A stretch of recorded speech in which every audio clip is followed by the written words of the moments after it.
और हिस्ट्री से आप सबके लिए प्रश्न उत्तर लाए हैं, जिसे आप शॉर्ट क्वेश्चन के नाम से जानते हैं। तो आप इस वीडियो को शुरू से लेकर अंत तक जरूर देखिएगा, क्योंकि इसमें वही प्रश्न लिया गया है जो कि आपके बोर्ड परीक्षा में 100% लड़ने वाले प्रश्न हैं। तो आप इस वीडियो को शुरू से लेके अंत तक देखिए। और एक प्रश्न हम आपसे पूछते हैं कि आप इस वीडियो को क्यों क्लिक किए हैं देखने के लिए। तो आप शुरू से लेके अंत तक देखिए और लास्ट में बताइएगा कि सर मुझे ये वीडियो ना बहुत ही अच्छा लगा है, ये लास्ट में बताइएगा कि बहुत ही खराब लगा है। ये दोनों में से जरूर कमेंट करके बताइएगा। और मुझे उम्मीद है, 100% उम्मीद है कि अगर आप इस वीडियो को शुरू से लेकर अंत तक देख लेते हैं बिना स्किप किए हुए, तो आप 100% उम्मीद दिलाते हैं कि आप अच्छा कमेंट करके जाएंगे और आपके बोर्ड एग्जाम में 10 से 12 नंबर इस वीडियो से मिलने वाले हैं। तो आप इस वीडियो को थोड़ा सा भी स्किप मत कीजिए, और पहले से अगर आप देखें हैं तो कोई दिक्कत नहीं है, फिर से देख लीजिए और कॉपी में नोट करते हुए चलिए। नहीं तो यह वीडियो आपके लिए कोई काम का नहीं होगा। जब तक आप वीडियो का जो प्रश्न है कॉपी में नोट करेंगे नहीं, तो आपका ये जो वीडियो है कोई काम का नहीं रहेगा। ठीक है, तो हम आपको यही कहेंगे कि आप कॉपी में नोट जरूर कर लीजिएगा। और चैनल को अभी तक सब्सक्राइब नहीं किए, सब्सक्राइब कर लीजिए और बेल आइकन को ऑल जरूर कर लीजिएगा। ठीक है, और टेलीग्राम से 1 से लेके 12 प्रश्न है, और 12 प्रश्न इतना इजी तरह से समझाएंगे कि आपको 100% उम्मीद दिलाते हैं कि आपको समझ में आ जाएगा। तो वीडियो को एक बार लाइक कर दीजिए और जम के शेयर कर दीजिए, ताकि ज़्यादा से ज़्यादा स्टूडेंट इसमें ज्वाइन करें और ज़्यादा से ज़्यादा स्टूडेंट इस वीडियो का लाभ ले सके। चलिए यहाँ से स्टार्ट करें मेरे दोस्त, फटाफट कमेंट कर दीजिएगा। चलिए आपके सामने 1 नंबर प्रश्न यहाँ पर क्या कह रहा है 1 नंबर में कि सातवाहन कौन थे, जो कि आपके 2 नंबर में बहुत बार पूछा गया प्रश्न है। तो इसे आसान भाषा में हम आपको समझाएंगे, और ये मेरे द्वारा लिखा गया है। ये जितने भी आप प्रश्न देख रहे हैं आगे जितने भी देखेंगे, ये सभी के सभी मेरे द्वारा लिखा गया, और इसमें से कोई कोई 5 नंबर भी है। तो अच्छे से याद करा देंगे आपको, और 100% उम्मीद डालते याद हो भी जाएगा। ठीक है, तो चलिए अब यहाँ पर हम बताते हैं कि सातवाहन कौन थे। ठीक है, तो यहाँ पर उत्तर आपको इस प्रकार लिखना है, ताकि आपको बोर्ड एग्जाम में जो कॉपी चेक करता है ना, वो आपको 100% 2 नंबर दे। ठीक है, तो चलिए हम यहाँ से स्टार्ट करते हैं।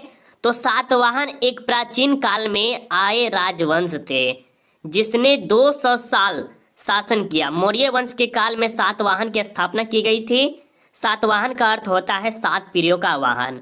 अब इतना तो ये प्रश्न समझ लिए, लेकिन सर मुझे पूरा समझ में नहीं आया, तो अब समझ में आएगा। ठीक है, तो सातवाहन कौन थे? एक राजवंश थे। राजा जानते हैं, राजा के तरह एक तरह से जो राजा का बेटा हुआ, फिर उसका बेटा हुआ, वो जो शासन करते आ रहा है वो होता है। ठीक है, और ये जो सातवाहन थे कब थे? प्राचीन काल में। और अभी हम क्या है, आधुनिक काल में जी रहे हैं। क्या करें, हम हो गए, आप हो गए, ये सब क्या करें, आधुनिक काल में जी रहे हैं। और इस सातवाहन का किसके बारे में बताया जा रहा है?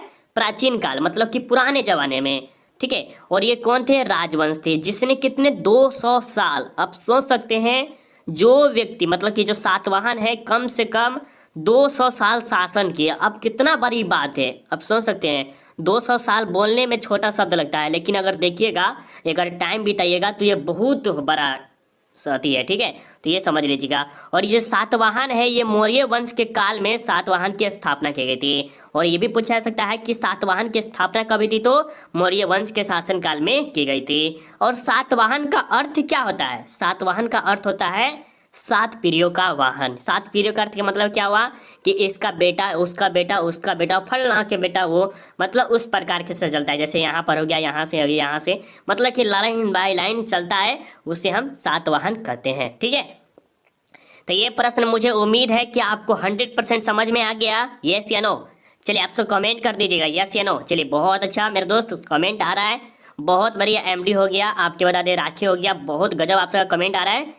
चलिए अब देखिए सेकेंड नंबर प्रश्न में क्या कर रहे हैं कि दिगंबर और श्वेतांबर कौन थे? दिगंबर और श्वेतांबर कौन थे? ये प्रश्न आपके 2 नंबरी में पूछा गया है बहुत बार। अकॉर्डिंग टू एग्जाम में देखिएगा तो बहुत बार पूछा गया प्रश्न है। अगर विश्वास नहीं तो क्वेश्चन बैंक खोल के देख लीजिए, उसमें बहुत बार पूछा गया है। ठीक है, चलिए तो यहाँ पर उत्तर आपको देखना है। तो दिगंबर और श्वेतांबर जैन धर्म की प्रमुख शाखाएं हैं। ये प्रमुख शाखाएं क्या होता है सर? तो ये जैन धर्म जो देखते हैं ना, ये दोनों के दोनों एक प्रकार के शाखा है। जैसे नहीं होता कि दोस्त होता है, उसी प्रकार का एक जैन धर्म है ना, उसी का एक अथी है। ठीक है, तो उसे हम क्या कहते हैं? शाखाएं कहते हैं। ठीक है, तो दिगंबर और श्वेतांबर किसके धर्म थे? जैन धर्म के थे।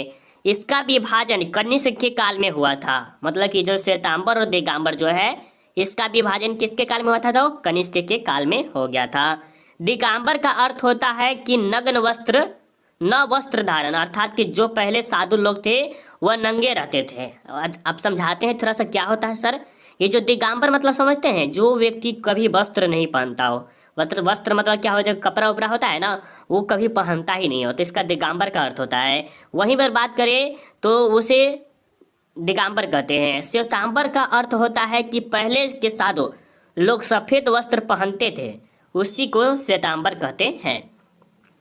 फर्स्ट ऑफ ऑल हम आपसे ये प्रश्न पूछते हैं और कमेंट में आपका कमेंट आना चाहिए कि श्वेतांबर और दिगंबर किसकी शाखाएं थी? तो जैन धर्म के। बिल्कुल आप सबका कमेंट आ रहा है। और ये श्वेतांबर और दिगंबर किसके काल में विभाजन हो गया था? तो कनिष्क के काल में। बिल्कुल आप सबका कमेंट भी बहुत ही अच्छा आ रहा है। दिगंबर का अर्थ होता है न वस्त्र। न वस्त्र का मतलब कि नग्न रहना, बिना कपड़ा के रहना। साधु लोग जो पहले थे ना, वो बिना कपड़ा के रहते थे। और वहीं पर बात करें दिगंबर का तो हो गया। और श्वेतांबर का जो अर्थ होता है वे श्वेत वस्त्र धारण करते हैं, उसे हम श्वेतांबर कहते हैं। तो ये भी आपको समझ में आ गया ना मेरे दोस्त। ऐसे भी याद कर सकते हैं, दिगंबर का अर्थ वो होता है कि जो वह व्यक्ति वस्त्र नहीं धारण करते हैं, और श्वेतांबर का अर्थ वे होता है कि श्वेत वस्त्र धारण करते हैं, उसे हम श्वेतांबर और दिगंबर कहते हैं। चलिए अब यहाँ पर क्लियर हो गया, बहुत अच्छा। अब चलिए थर्ड नंबर प्रश्न को देखते हैं। और ये प्रश्न भी बहुत ही VBI प्रश्न है, ठीक है।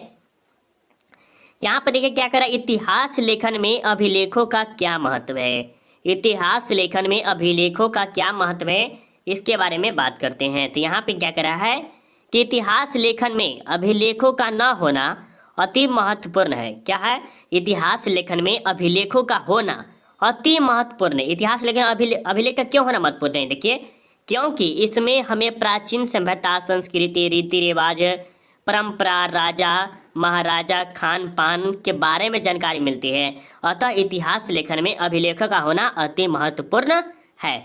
जैसे मान लीजिए अभी की ज़िंदगी हम जी रहे हैं, ठीक है, अच्छा ज़िंदगी है या खराब ज़िंदगी है वो तो अभी हम जानते हैं, बट पहले के जो प्राचीन काल में जो लोग थे, प्राचीन काल कह सकते हैं, प्राचीन सभ्यता या प्राचीन काल में कह सकते हैं, उसका जो जीवन कैसा था वो हम कैसे पता कर सकते हैं? अभिलेखों के द्वारा पता कर सकते हैं। तो यही कह रहा है कि इतिहास लेखन में अभिलेखों का होना बहुत ही महत्वपूर्ण है। क्यों? क्योंकि इसके राजा, प्रराजा, खान पान, इन सब के रीति रिवाज, कैसी संस्कृति थी और अभी कैसा संस्कृति है, इसके बारे में अच्छा से अच्छा जानकारी मिल पाता है। किसके द्वारा? इतिहास लेखन के द्वारा। तो ये भी प्रश्न आपको समझ में आ गया है ना मेरे दोस्त। अगर आपको वीडियो समझ में आ रहा है तो एक बार फटाक दे बार लाइक कर देंगे। लाइक में कोई कंजूसी नहीं करना है, आपका लाइक का टारगेट होना चाहिए कम से कम 1K। क्या होना चाहिए? 1K आपका टारगेट है लाइक का। तो इस बार हम केयर 1K जरूर करा दीजिएगा, ठीक है। चलिए अब बात करते हैं फोर्थ नंबर प्रश्न में। और फोर्थ नंबर प्रश्न जो देख रहे हैं बहुत ही VBI है। क्या कह रहा है कि हड़प्पा सभ्यता के पतन के प्रमुख कारण क्या थे?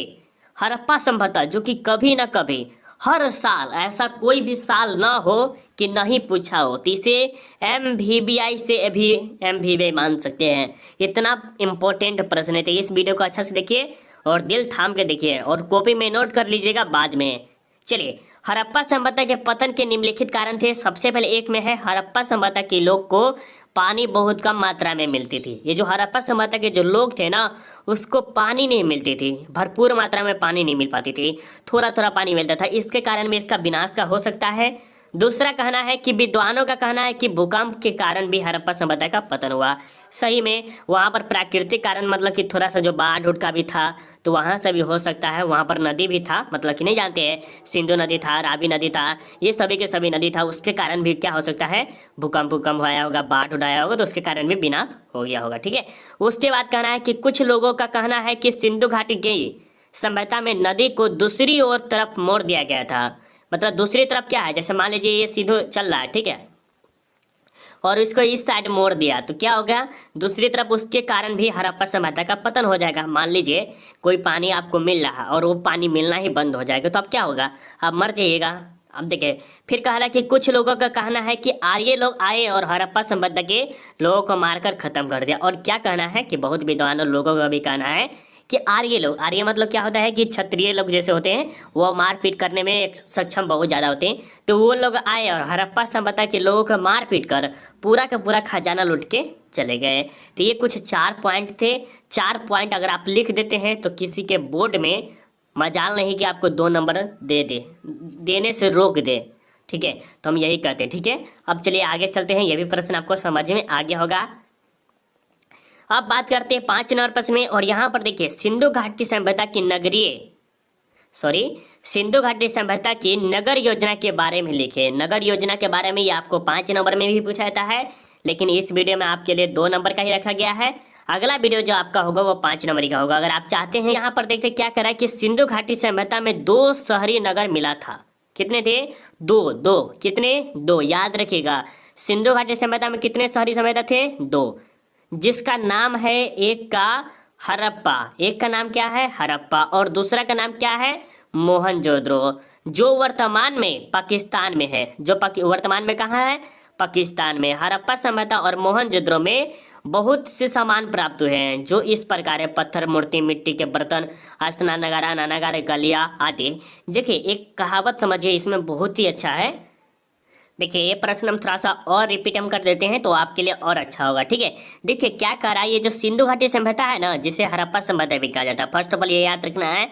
और इसमें 2 शहर मिले हैं। क्या मिले हैं? 2 शहर, जो कि बहुत बड़े बड़े हैं। और इसमें सबसे जो पहला जो नाम है, क्या नाम है? हड़प्पा नाम है। इसका उत्खनन जो हुआ था 1921 में हुआ था। किसने किया था? तो दयाराम साहनी ने किया था। वहीं पे बात करें दूसरा जो है आपके मोहनजोदड़ो है, जिसका उत्खनन किए थे R.D. बनर्जी, जिसे राखल दास बनर्जी के नाम से भी जाना जाता है, जिन्होंने क्या किया 1922 ईस्वी में इसका उत्खनन किया, जो कि वर्तमान में आप कह सकते हैं कि जो अभी कहाँ है पर सर, तो ये जो अभी है पाकिस्तान में है। कहाँ है? पाकिस्तान में। पहले दोनों साथ में ही था, हड़प्पा मतलब भारत और पाकिस्तान साथ में थे, तो भारत में ही दोनों और पाकिस्तान में था। ठीक है, हड़प्पा सभ्यता और मोहनजोदड़ो में बहुत से सामान प्राप्त हुए हैं।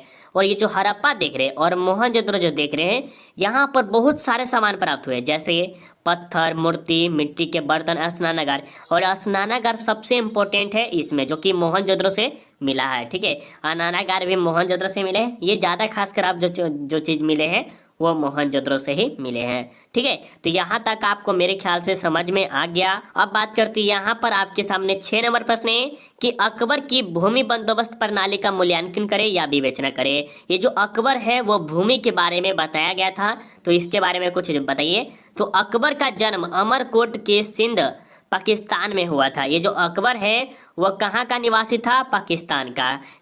कौन से जगह? अमरकोट। अमरकोट हमको खुद पता नहीं, तो आपको क्या पता होगा? आपको भी हो सकता है पता।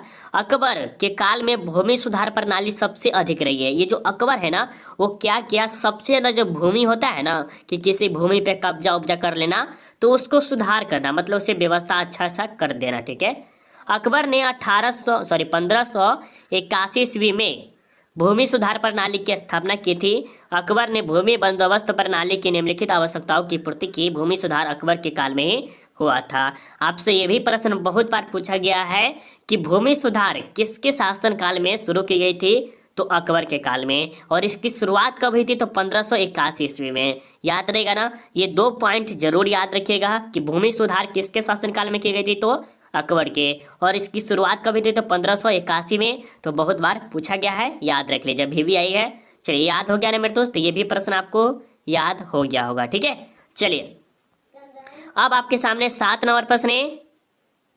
अब आपके सामने यहाँ पर 7 नंबर प्रश्न है कि इतिवृत्त किसे क्या है, या इतिवृत्त किसे कहते हैं।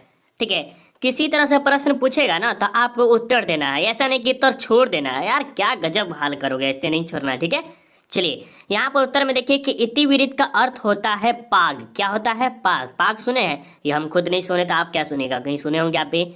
इतिवृत्त राजाओं का खजाना होता है। इतिवृत्त का जो अर्थ होता है वह खजाना से लिया गया है। किसके? राजाओं के, महाराजाओं के, वो सब बड़े बड़े लोग के होते हैं। ठीक है, इतिवृत्त में अनेक राजा, महाराजा और बादशाहों ने इसे इतिवृत्त का नाम दिया है। ये नाम जो दिया है इतिवृत्त, वो कौन दिए हैं? राजा दिए हैं, महाराजा दिए हैं, बादशाह मतलब कि बड़ा बड़ा गैंगस्टर से जो होता है वो सब दिए हैं। ये इतिवृत्त मुगल राज्य की संस्थाओं के बारे में महत्वपूर्ण जानकारी देते हैं। और ये जो इतिवृत्त है वो किसके बारे में जानकारी देते हैं? मुगल वंश। मुगल वंश जो हो गया वो बड़े बड़े जो राजा महाराजा होते हैं उसके बारे में जानकारी देता है। तो ये भी प्रश्न आपके लिए बहुत ही इंपॉर्टेंट था, अच्छी तरह से याद कर लीजिएगा। चलिए आगे देखते हैं। और ये प्रश्न सबसे ज़्यादा इम्पोर्टेंट है। क्या है? सबसे ज़्यादा इम्पोर्टेंट है 8 नंबर में कि अकबर ने जजिया कर क्यों समाप्त किया, जो कि हमारे ख्याल से 3 से 4 बार लगातार ये पूछा गया प्रश्न है, नहीं तो थोड़ा थोड़ा बीच भी किया गया। 2009 से लेकर चेक कीजिएगा 2023-22 तक, तो बहुत बार ये प्रश्न पूछा गया है। ठीक है, चलिए, अकबर ने जजिया कर समाप्त इसीलिए किया क्योंकि गरीब हिंदुओं से जजिया कर नहीं दिया जाता था। जैसे मान लीजिए कोई आप निर्धन है, बहुत निर्धन है, उसे क्या कर सकते हैं, जैसे मान लीजिए उसे टैक्स देना होगा। मान लीजिए वो 1,000 का मंथली कमा रहा है, 1,000 का मंथली कमा रहा है और उससे 500 रुपये टैक्स ले लिया जाएगा, तो क्या वो अच्छा रहेगा? नहीं रहेगा, क्योंकि 500 रुपये में पूरा घर नहीं चल पाएगा। तो उस समय भी वही था कि अकबर ने जजिया कर समाप्त करने का कोई कारण था। क्यों? क्योंकि उसके गरीब हिंदुओं से जजिया कर नहीं दिया जाता था, टैक्स वगैरह नहीं दिया जाता था, और मुसलमानों से जजिया कर नहीं लिया जाता था। जो मुसलमान लोग होते थे उससे 1 रुपया भी नहीं लिया जाता था, जिसके कारण हिंदुओं कर नहीं दे पाते थे। जजिया कर नहीं देने पर उसकी ज़मीन को हड़प लिया जाता था।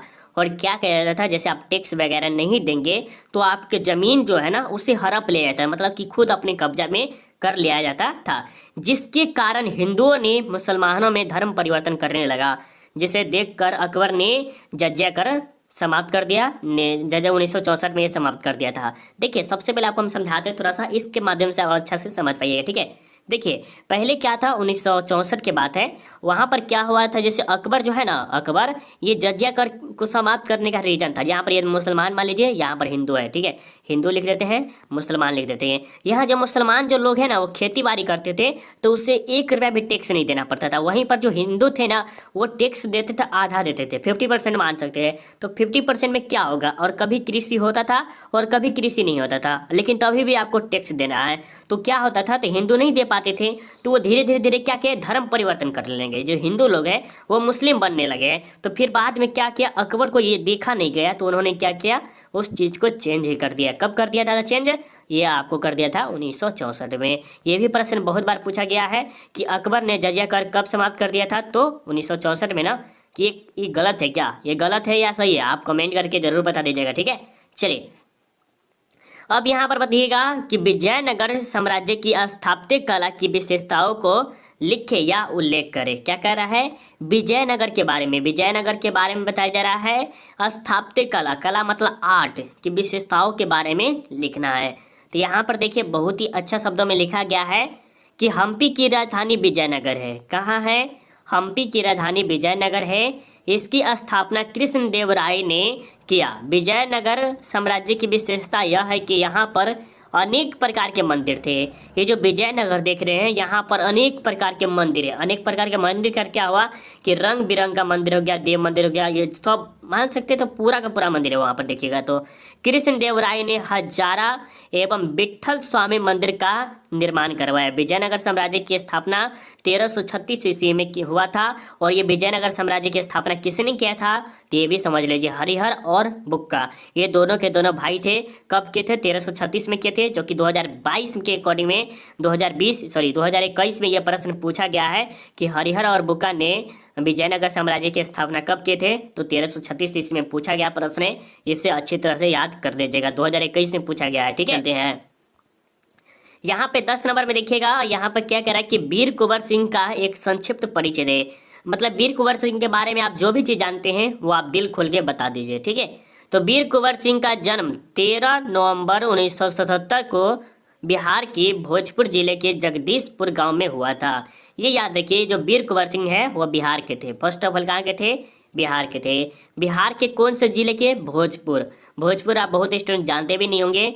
भोजपुर जगदीशपुर गांव में। कहाँ? जगदीशपुर गांव में। उनके माता का नाम पंचरत्न कुंवर था और कुंवर सिंह 1857 की क्रांति से जुड़े वीर कुंवर सिंह वृद्धावस्था में भी युद्ध दिखाकर युवाओं को प्रेरित करते थे। ये जो वीर कुंवर सिंह देख रहे हैं वो वृद्धा मतलब बूढ़े हो जाते हैं ना, उसके बाद भी युद्ध दिखाकर, जैसे मारपीट कर उड़ कर दिखाते थे, युवाओं को उत्साहित करते थे कि आप अभी हमारे से भी बहुत ज़्यादा हैंडसम यंग है, फिर भी आप लड़ाई नहीं कर रहे। तो उस समय क्या करते थे ये जो वीर कुंवर सिंह है, 1857 में वृद्धावस्था में भी क्या करते थे, युद्ध दिखाकर युवाओं को प्रेरित करते थे। ठीक है, ये प्रश्न समझ में आ गया ना, समझ में आ गया ना मेरे दोस्त? बिल्कुल समझ में आ गया सर। चलिए अब आगे देखते हैं। ये प्रश्न देखिए, चंपारण सत्याग्रह के बारे में आप क्या जानते हैं? चंपारण सत्याग्रह के क्या कारण थे? चंपारण सत्याग्रह के बारे में आप क्या क्या बताना चाहेंगे? किसी न किसी तरह से आपके प्रश्न पूछेगा, आपको उत्तर यही देना है। ठीक है, चलिए उत्तर देखिए। चंपारण सत्याग्रह के निम्नलिखित कारण थे, जो कि इस प्रकार देख सकते हैं। सबसे पहले जो है, पहले अंग्रेज ने किसानों से नील की खेती जबरदस्ती करवाते थे। अंग्रेजों का कहना था कि नील की खेती करना ही करना है। इससे किसान और संतोष थे। यहाँ पर असंतोष होगा, क्योंकि संतुष्ट नहीं, किसान की संतोष हो सकते हैं, नहीं असंतोष। ठीक है, याद रखिए क्या है, असंतुष्ट थे। यहाँ पर सबसे पहले हम बताते हैं, जैसे किसान होता है ना, जैसे ये खेत है, ठीक है, और इसका जो एक भाग होता है, इस पे नील की खेती करना है कि 3/3 पे नील की खेती करना पड़ता है, और वहाँ पर जो होता है कृषि की उर्वरता धीरे धीरे खत्म हो जाती है। ठीक है, और उसके बाद करें कि चंपारण सत्याग्रह 1917 ईस्वी में हुआ। इसके प्रवर्तक महात्मा गांधी थे। गांधी जी ने इस आंदोलन की शुरुआत की थी, जिसमें चंपारण के किसानों ने उसका साथ दिया। कहाँ के किसान दिए साथ? चंपारण अभी जानते भी होंगे आप। सो ये जो है मोतिहारी जो कहा जाता है, इधर ही साइड है। क्या कहते हैं कि अंग्रेज का अत्याचार भी बहुत बढ़ रहा था चंपारण में, उसके कारण भी सत्याग्रह का शुरू था। मतलब कि अंग्रेज का प्रकोप हो गया, नील की खेती हो गया, ये सब धीरे धीरे जो चीज़ था वो करने के कारण क्या हुआ, इसका आक्रोश बढ़ गया और इसका कारण बन गया। ठीक है, तो ये भी आपको समझ में आ गया। और ये सबसे ज़्यादा ये भी इम्पोर्टेंट है कि 1857 के विद्रोह के तत्कालीन कारण क्या थे? 1857 के विद्रोह के तत्कालीन कारण क्या थे? तो इसके बारे में उत्तर आपको इस प्रकार देना है, ताकि जो सामने वाला है वो देखे तो आपको अच्छा से अच्छा नंबर दे सके। ठीक है, देखिए 1857 के विद्रोह के निम्नलिखित कारण थे। ये तो सबसे पहले आपको लिखना है। फर्स्ट ऑफ ऑल आप यहाँ पर देखिए क्या क्या कारण थे। एक में पॉइंट देना है, उसका 2 पॉइंट देना है। 1856 ईस्वी में सरकार ने सैनिकों से पुराने बंदूक वापस मांग लिया। सरकार ने क्या किया, जो सैनिक होते हैं उनसे पुराने बंदूक मांग लिए, कहीं लाओ हम आपका पुराना बंदूक ले लेते हैं, और उसके स्थान पर नए बंदूक दिए गए थे। क्या दिए गए थे? नए बंदूक दिए, जो गाय और सूअर की चर्बी से बना हुआ था। भारतीय सैनिकों ने इसे इस्तेमाल करने से इनकार कर दिया। मतलब कि कह दिया कि जिसमें गाय और सूअर का हो, जैसे मान लीजिए उसमें हिंदू धर्म भी होता है, मुस्लिम धर्म भी होता है। हिंदू धर्म जो होगा गाय के सूअर चर्बी के नहीं लगाएगा, प्लस सूअर के मुस्लिम धर्म में नहीं लगाएगा, तो इनकार कर रहा था। लेकिन वही बंदूक दिया गया, इससे भारतीय सेना में असंतोष पैदा हुआ। क्या होगा? तो असंतोष पैदा होगा ये। और ये जो थे क्या होते हैं, उसके सूअर जो होते हैं, जैसे सूअर हो गया, गाय हो गया, इसके चमड़े को पहले बंदूक के पहले खोलना पड़ता है, तब उसके बाद आप किसी को मार सकते थे। तो इससे क्या होगा, भारतीय में असंतोष पैदा होगा ही होगा। ठीक है, और दूसरा कारण है कि 1857 ईस्वी की क्रांति का एक और कारण था, पहले अंग्रेज भारत का ही सामान इंग्लैंड भेजते थे। मतलब क्या हुआ, ये जो अंग्रेज है ना, वो क्या करते थे, भारत से सामान ले जाकर इंग्लैंड भेज देते थे यहाँ से। ठीक है, इंग्लैंड, और फिर बाद में क्या करते हैं, और वही सामान भारत में व्यापार के लिए भेजा जाता था, और फिर इंग्लैंड से भारत में लेकर आया जाता था, और फिर क्या करता था, भारतीय किसान से कम दाम में ले जाता था, परंतु वही सामान महंगे दामों में भारतीय किसान खरीदते थे। इससे भारतीय किसानों में क्रांति का कारण उत्पन्न हुआ। और ये क्या हुआ, ये जो भारत के जितने भी लोग थे वो क्या करते थे, सस्ते माल, जैसे सस्ते में गेहूं दाल, ये सभी की सभी बेच देते थे, और यहाँ से जो इंग्लैंड से आते थे वो बहुत ही महंगे दामों में खरीदना पड़ता था। इससे भी कुछ कारण थे, आक्रोश थे। तो ये तो फ्रेंड्स, अगर आप हमारे YouTube चैनल पर आप अगर पहली बार आए हो तो चैनल को सब्सक्राइब जरूर करें